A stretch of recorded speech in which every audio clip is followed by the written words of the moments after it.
The UK's coronavirus death toll has risen above 15,000, the fifth highest total in the world. 888 people died in hospitals around the country in the past 24 hours. That is a little higher than the previous day, but still down from last week's peak of 980.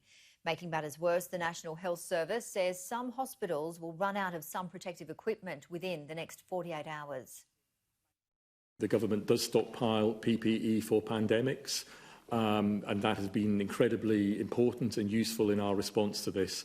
But this is a global crisis, a global emergency, and there is undoubtedly a strain on supply chains for PPE. The body that oversees care homes in England has warned that the number of people who have died with COVID-19 could be far higher than previously thought. Care England has collected data which suggests the number may be up to 5 times the government estimates. It's been a bit of a blur the past month, but they are trying to stay focused. The elderly residents at St Celia's care home in Scarborough need them more than ever. We've obviously had a bit of a hard time. We had 10 deaths within the space of 2 weeks, which has been very difficult for the staff because they feel like they're losing a family member. And they've been told that from Monday they will have to take more people being discharged from hospital having had COVID-19. It is relentless. I feel let down. I feel as though they could do more. Now, I think the time for the blame and the finger pointing and the inquiry comes later. We need to fight together, not fight each other during this pandemic. But I would say that they are paying the price for not fixing the roof when the sun was shining on social care in the past. In fact, it's us, the people, who are paying the price for it. So far, the UK government has not been including care home-based deaths in the daily figures.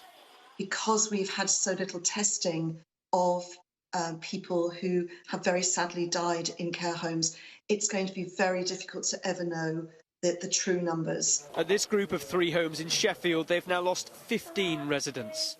2 weeks ago, they invited Sky News in to see what was happening. OK. It prompted the UK government to respond with promises of help.